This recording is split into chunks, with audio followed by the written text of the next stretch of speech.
తాకట్లో ఉన్న మీ బంగారాన్ని విడిపించి ఆ రోజు ఆన్లైన్ రేటుకి కొంటాం. Sharma gold company.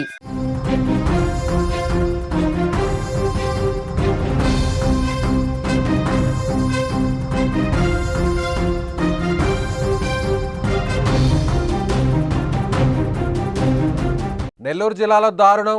ప్రియురాలి ఇంట్లో ప్రియుడి మృతదేహం. వరుణ్ తేజ్ అనే వ్యక్తికి మాధవి అనే మహిళతో వివాహేతర సంబంధం. ఇదే నేపథ్యంలో తరుణ్ని ఇంటికి పిలిచి మాధవి హత్య చేసినట్లు తరుణ్ భార్య ఆరోపణ. నెల్లూరు పోలీసులకు సవాలుగా మారిన కేసు. వివాహేతర సంబంధాలతో పచ్చని కాపురాన్ని నాశనం చేసుకుంటున్నారు కొంతమంది దంపతులు. ఈ అక్రమ సంబంధాలు చివరకు హత్యలకు దారితీస్తున్న ఘటనలు ఎన్నో చూస్తున్నాం, అలాగే వింటున్నాం. అయితే తాజాగా నెల్లూరులో ఇలాంటి దారుణమే చోటు చేసుకుంది. ఇంటికి ప్రియుడిని పిలిచి మరీ ప్రియురాలు చంపేస్తున్నట్లు ఆమెపై ఆరోపణలు వస్తున్నాయి.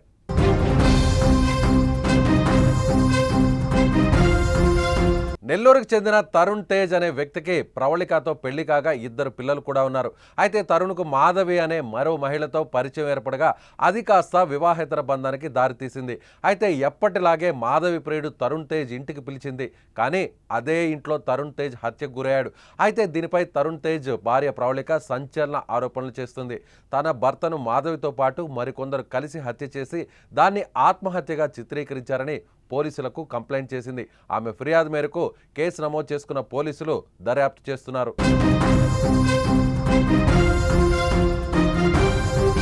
ఇదిలా ఉంటే మృతుడి భార్య మరికొన్ని ఆరోపణలు చేస్తోంది. ఆత్మహత్య చేసుకుంటే తను ఏం చేస్తుందని ప్రశ్నించింది. గత కొన్ని రోజుల నుంచి తన భర్త మాధవి దగ్గర ఉంటున్నాడని, ఆమె ఇంట్లోనే ఇదంతా జరిగిందని భార్య ఆరోపిస్తుంది. ఒకవేళ తన భర్త ఆత్మహత్య చేసుకుంటే తనకు తెలియకుండా ఉండదని, తన భర్తను ఆమెతో పాటు మరికొందరు కలిసి చంపేసి ఉంటారని ఆరోపిస్తుంది. ప్రస్తుతానికి పోలీసులు ఈ కేసులో విచారణ చేస్తున్నారు. దర్యాప్తులో తరుణ్ మృతికి కారణాలు తెలియాల్సి ఉంది.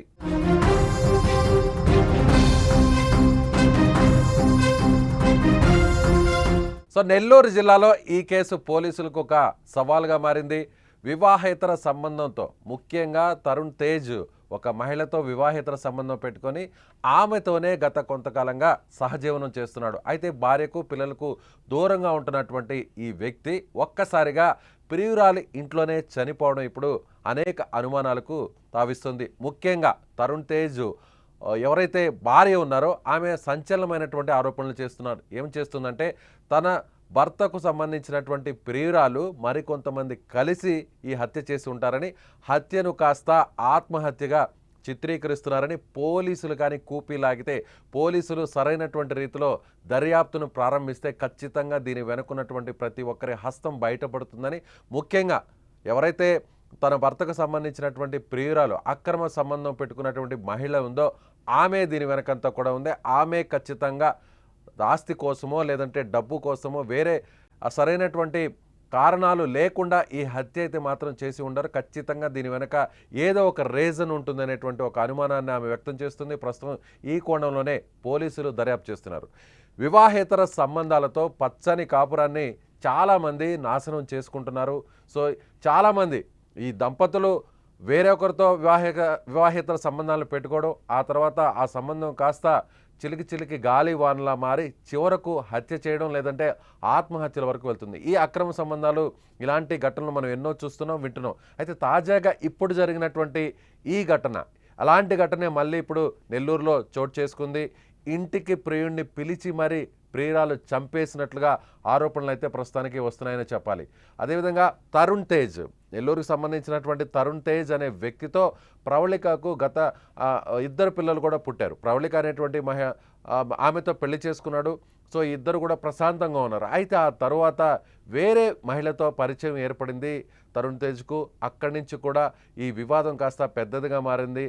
మాధవి అనేటువంటి మహిళతో తరుణ్ తేజ్ వివాహేతర సంబంధాన్ని పెట్టుకున్నాడు. సో మాధవి ఇంట్లోనే గత కొన్ని రోజుల నుంచి కూడా తరుణ్ తేజ్ ఉంటున్నాడు. అయితే ఒక్కసారిగా ప్రియురాలు ఇంట్లోనే, మాధవి ఇంట్లోనే తరుణ్ తేజ్ చనిపోయినటువంటి ఆ దృశ్యాలు, అలాగే అక్కడ ఉన్నటువంటి ఆ ఘటన అంతా కూడా ఇప్పుడు ఆ కుటుంబంలో ఒక పెద్ద విషాదాన్ని నింపింది. సో ఎప్పుడు ప్రియురాలు ఇంట్లో ఉండేటువంటి తరుణ్ తేజ్ ఒక్కసారిగా శవమై కనిపించడం ఏంటి, అలాగే సూసైడ్ చేసుకుని మరి చనిపోవడం ఏంటి? దీని వెనక ఖచ్చితంగా మాధవి ఉంటుంది. మాధవే తన భర్తను హత్య చేసి ఆ హత్యను ఆత్మహత్యగా చిత్రీకరిస్తుందంటూ కూడా ఇప్పుడు ఎవరైతే ప్రవళిక తరుణ్ తేజ్కి సంబంధించినటువంటి వైఫ్ పోలీసులు కంప్లైంట్ చేసింది. పోలీసులు కూడా ఇప్పుడు ఈ యాంగిల్లోనే ఇన్వెస్టిగేషన్ స్టార్ట్ చేశారు. సో ఓవరాల్గా చూస్తే వివాహేతర సంబంధాలు, అక్రమ సంబంధాలు, ఆత్మహత్యలకు, హత్యలకు సో ఇలా దారుణంగా మారుతున్నాయి. ఇలాంటి దారి తీస్తున్నటువంటి పరిస్థితి మనకి చాలా స్పష్టంగా కనిపిస్తుంది. సో పోలీసులు అయితే విచారణ చేపట్టారు. ఎప్పుడైతే ఈ మృతదేహాన్ని పోస్ట్మార్టం పంపించారో పోస్ట్మార్టం రిపోర్ట్ ద్వారా ఒక ఏం జరిగింది, దీని వెనుకున్నటువంటి కారణాలు ఏంటి, ఇది హత్య లేదంటే ఆత్మహత్య అనేది కొన్ని రీజన్స్ కూడా బయటకు వచ్చేటువంటి ఛాన్స్ ఉన్నాయనేది ఆ ఫ్యామిలీ మెంబర్స్ కూడా ఇప్పుడు భావిస్తున్నారు. సో ఓవరాల్గా అయితే పోలీసులకు ఇది ఒక సవాల్గా మారింది. ఇది నిజంగానే ఆత్మహత్య లేదంటే ఎవరైతే చనిపోయినటువంటి మృతుడి బంధువులు ఆరోపిస్తున్నట్లుగా ఇది ఖచ్చితంగా హత్య అనేది మరికొన్ని రోజుల్లోనే తేలాల్సి ఉంది.